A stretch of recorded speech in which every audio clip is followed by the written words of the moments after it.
législatives du 29 mai, proclamation des résultats définitifs ce 27 juin. Les noms des 163 nouveaux députés de Madagascar à l'Assemblée nationale seront connus au lendemain de la fête nationale. La cérémonie de proclamation des résultats définitifs des élections législatives du 29 mai dernier aura lieu ce jeudi 27 juin à la salle d'audience de la Haute Cour constitutionnelle d'Imbouda.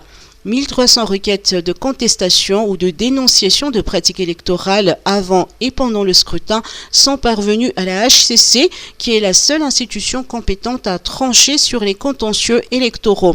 Parmi ces dossiers, 3 sont jugés en audience plénière, notamment les requêtes sur les élections dans les districts de Farati ou de Majunga 1 et 2, portant sur des tentatives de fraude dénoncées aussi bien par les partis de l'opposition Fresekin que par la coalition Irmar.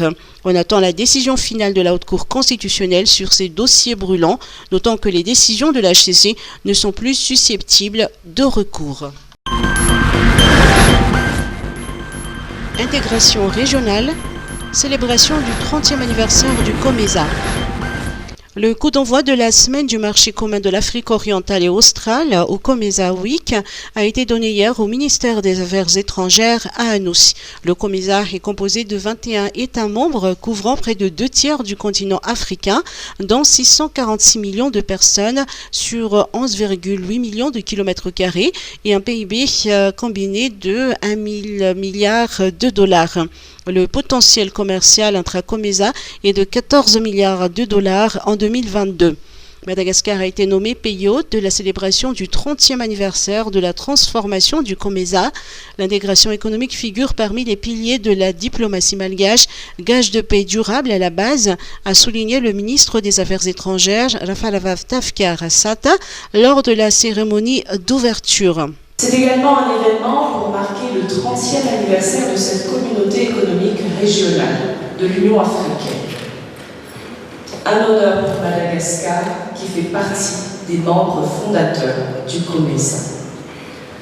Nous célébrons ainsi 30 années de solidarité, d'action collective et d'engagement commun pour une intégration régionale encore plus aboutie, plus productive et au bénéfice de nos populations.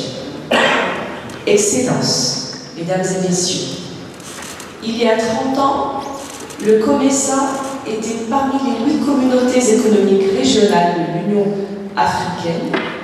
C'est lui attribuer une mission claire et spécifique, être un élément constitutif de l'intégration économique du continent africain.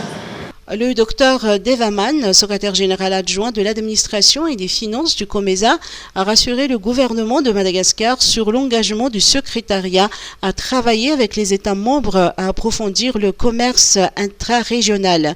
Lors du dialogue multi-acteurs d'aujourd'hui au Carlton d'Anoussi, le secrétaire général adjoint du COMESA a admis que Madagascar est un pays potentiel avec une grande expertise. Vous en avez beaucoup de fruits. Vous en avez beaucoup de légumes, vous en avez beaucoup d'autres herbes qu'on peut utiliser, simplement pour une technologie très simple, plastifier ou bien laisser faire sécher par le soleil, et ça devient un produit que vous pouvez vendre dans les marchés du commerce. Ça, c'est un exemple très pratique que tout le monde peut le faire. Vous en avez les mangues, vous en avez les litchis, vous en avez quoi encore? D'autres fruits. Et vous avez tous les légumes. De l'océan Indien, tous les légumes de l'Afrique. Ça, c'est un exemple que je vous ai donné. Mais il y a également, vous pouvez également vendre le produit artisanaux que vous avez vu hier. Mais il faut se regrouper. Il faut que vous avez une grande quantité parce que vous n'allez pas bénéficier qu'on appelle des large scale benefits. Mais quand vous êtes ensemble avec un groupe de plusieurs personnes, et là, vous pouvez vendre et vous pouvez également payer même les frais du bateau, les frais de transshipment.